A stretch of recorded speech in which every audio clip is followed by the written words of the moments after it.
A very good evening to all of you. The theme for this discussion, organized by NTV Economic Summit Program, by the way, thank you very much. I want to join the Honorable Amelia Chembari for what you've done. This is really great. And I want to thank the PSST for the introductory remarks and all the panelists for the views that you have expressed. So, let me begin by addressing the shocks. And I'm coming from the side of inflation.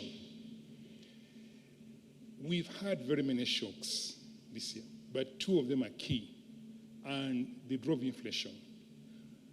These were the shock that came out of the Russia-Ukraine and the supply side disruptions of the imported inputs, which have affected inflation.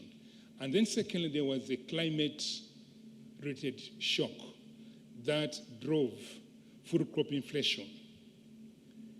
Now, what are the key lessons that we learn from that? Because this is going to shape the agenda to address the issues of strategies for stabilizing the Ugandan economy. But before I go to discussing the lessons learned and the way forward, I want to make a correction of one thing. And I had it here today, and it's been going around, that why do we use demand management tools to address supply side shocks?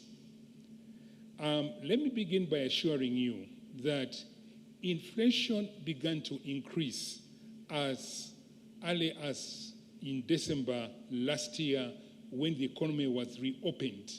Because when the economy was closed, the supply side did not respond as much as the demand side following the opening of the economy. So aggregate demand began to outstrip the supply side, and we began to see the prices increase. But come January 2022, what happened? When the education and the hospitality subsectors were opened, we saw an increase in the services sector inflation because of the education-related materials. But that was small. It was highly localized.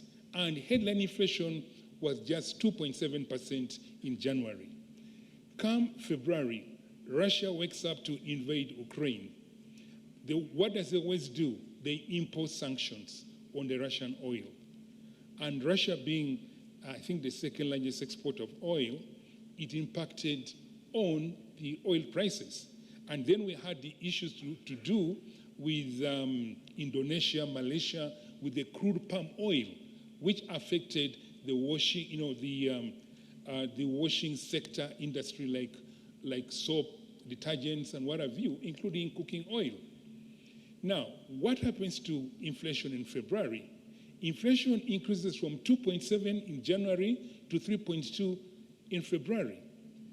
It creeps to 3.7 in March. It goes to 4.9 in April. All that time, Bank of Ghana was doing nothing. Then it hit 6.2 in May.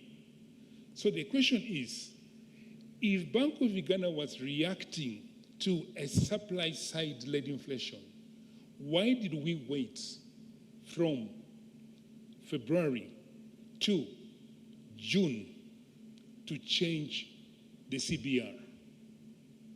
So that goes to allay the fears that we were reacting to a supply side-led inflation. Otherwise, we would have done so in March, April, and maybe May. But we then only changed the CBR in June because we realized that this highly localized inflation that was limited to soap, to cooking oil, to transport, had begun to spread across the entire consumer price basket.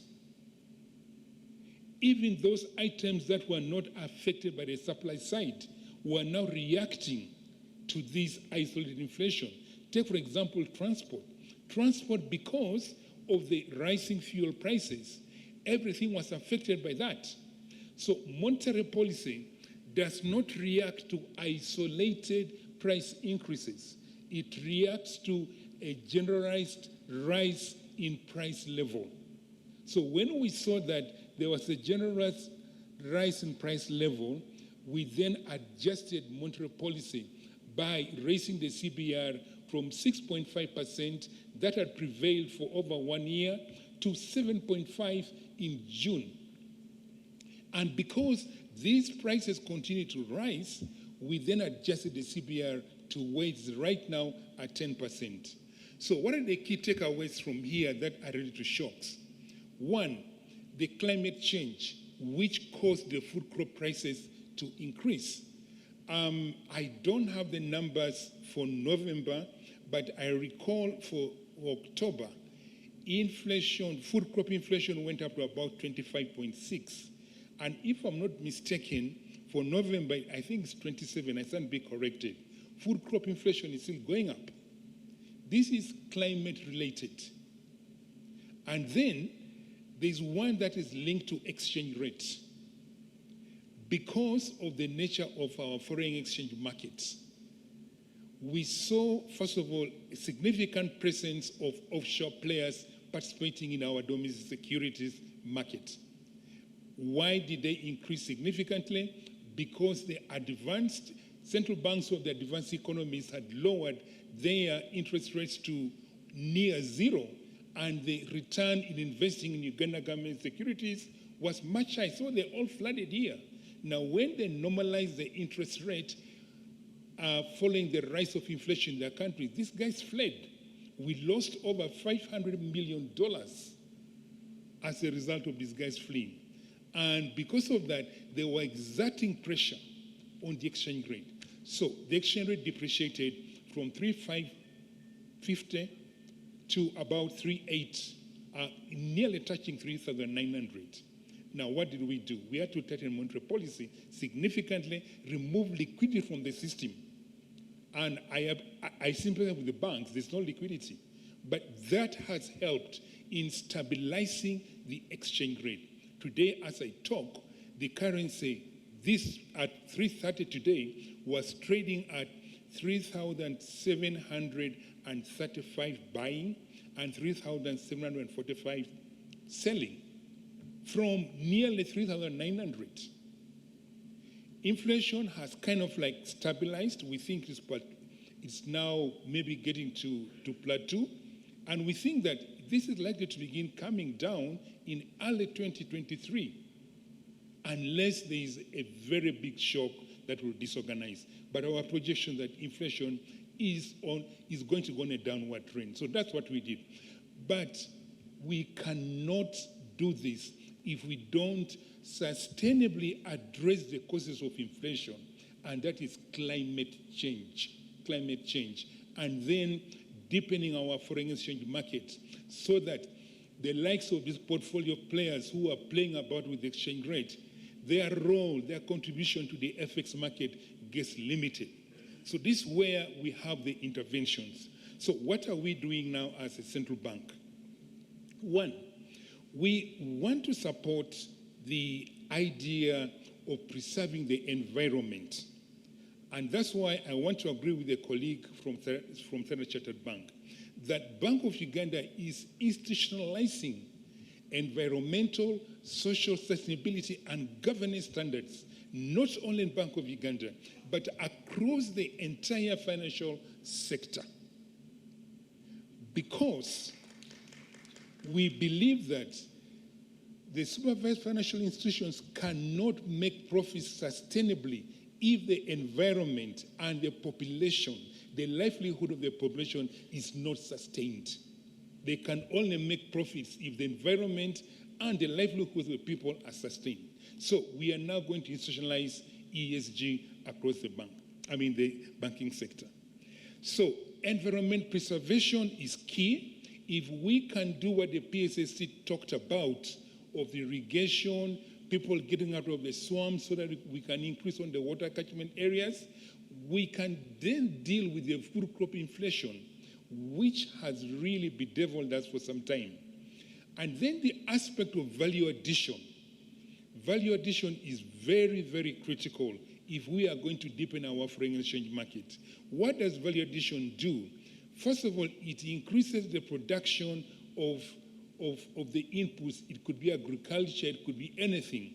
And then once you add value to it, you are likely to end up with import substitution and export promotion. Import substitution together with export promotion increases the availability of foreign currency in the local market here. And if we can grow that base, then the capacity of the offshores to trigger changes in our exchange rate is going to be limited. So that's why it's very important that we need to support the government in the value addition agenda.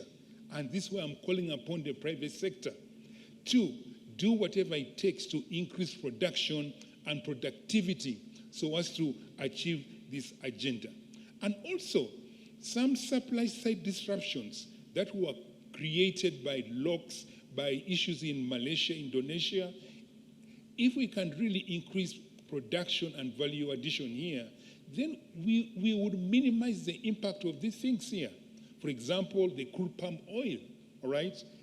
Kalangala, I think by now should be producing sufficient crude palm oil.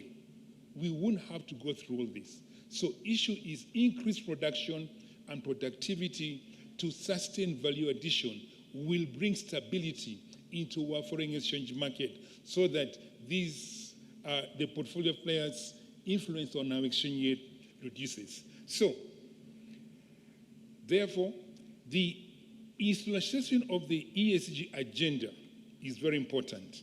Environment, 70% of Ugandans live in the rural areas and they rely on agriculture. They rely on agriculture. So if we can secure the environment through climate mitigation, climate risk mitigation, we are securing the livelihoods of these people.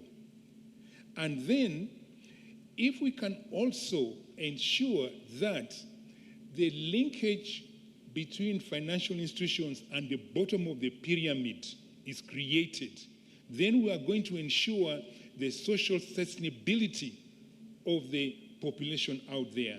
And how can we do this?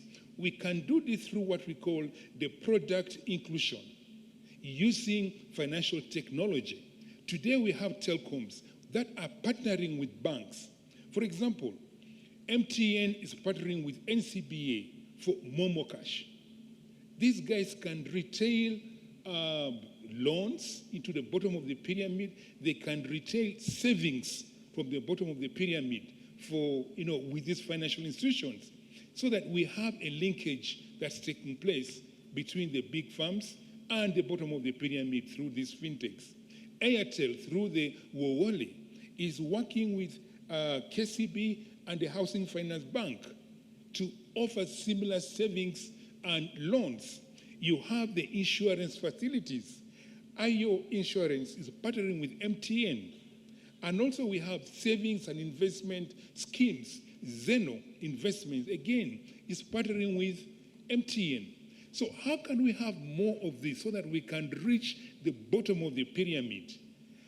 And once these guys can begin accessing microloans, we are talking about improving the livelihoods of the guys who are at the bottom of the pyramid. And that is what is going to create sustainability for these guys and also increasing resilience to shocks that these guys face through even the insurance facilities, through securing the environment for them. Recently, without addressing the governance issues at the supervised financial institution level, all this is not possible.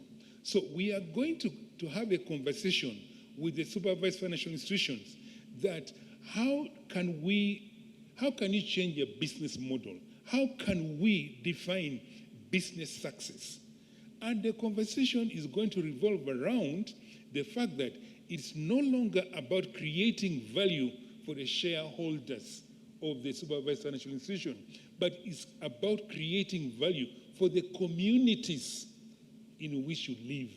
That is what is going to create financial sustainability, environmental sustainability, and social sustainability.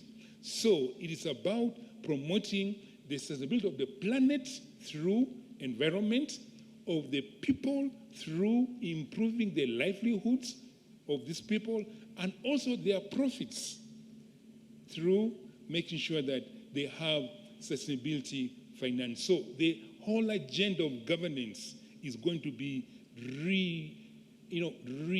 restructured so that we move from shareholders to community value creation. And I want to commend the UBA. Mr. Kaketo talked here about the regional export facility. This is a facility that is going to look at the whole value chain financing of the exports, right from the production to value addition. So this is the kind of concept that we're trying to promote, because this is what is sustainable. So going forward, that is what we want to do. So let me try to sum it up by addressing this issue of climate change. Climate change is a serious threat to growth, people, and the assets, natural and man-made. And we need to develop appropriate adaptation and mitigation policies, which are critical for growth stabilization, as well as sustainability and inclusiveness, given the nature of economic activities that climate supports, particularly for the vulnerable. The increase in the frequency and the occurrence and the impact, the destruction that the climate change is bringing. Look at Bududa, look at Kasese, look at Karamoja. These are extreme ends of climate change, from floods to droughts. It's affecting the livelihoods of the people. So it therefore makes imperative to treat climate change as a major national threat. And I'm glad that the PSST has talked about it. And it requires a holistic and a well-coordinated policy response. So some of the key actions that we need to consider here are to design and implement water catchment projects and wetland protection, expanding forest coverage, developing social protection and insurance schemes that provide cover against loss, like I've already mentioned. But importantly, for the financial sector, we are going to identify climate risk indicators to assess the impact of climate changes on the financial sector, so that we can come up with appropriate policies to mitigate this on the balance sheets of the central bank. Today, the oil and the gas sector is attracting significant financing from the financial sector. But this is carbon emitting. So we're going to ask commercial banks that you have lent to this oil and gas sector. Can we see what you have lent to mitigate carbon emission up there, so that we see how we can end up with a net zero carbon emission policy? And we're going to have this conversation that the balance sheet should be transparent. They should reflect all this so that we can have a conversation. And that's one way that we are going. So if you're going to support tree planting, you're going to support green financing, this is all going to be important. And then, of course, as we talk about technology, there are also risks that come with this technology. Cybersecurity. Cybersecurity is a real threat to financial inclusion. And I don't need to repeat the example that we have seen in the recent past and about a year and a half ago. So we're having set discussions with the supervised financial institutions, how to deal with this cybersecurity. How do we enhance the risk mitigation mechanism for cybersecurity? So as I conclude, permit me to emphasize that sustainable and inclusive growth can be elusive even with resolute and courageous actions of policymakers, if civil society and the private sector are not equally courageous to play their roles. So I'm asking the civil society, I'm asking the private sector to be much more courageous. How can we advocate for good governance? How can we advocate for increased productivity?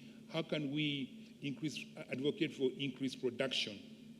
Now, for the major thing that's affecting the private sector, which is the high lending rates, The PSSC has addressed most of those issues. But I hasten to mention that the absence of long-term financing is the major cause today. Because what the available financing from the commercial bank is really meant to address working capital, not long-term financing. So you cannot be using short-term liabilities to finance long-term assets. This is what the whole mismatch is. So my challenge is to UDB. My challenge is to the development financial institutions. How can we support these industries that are export-oriented, that have long gestation periods, that require patient capital? How do we support them? Rather than them coming to commercial banks to try to look for long-term financing, that becomes very, very expensive. So we need to address that. So I will end with this quote by saying that, as T.S. Eliot said, quote, "Only those who can risk going too far can possibly find out how far one can go," unquote. I therefore challenge all of us in the policy-making space to take the risk of going too far, and the private sector and civil society to do the same as we aim to achieve sustainable and inclusive growth of our economy. I thank you so much for your attention, and God bless.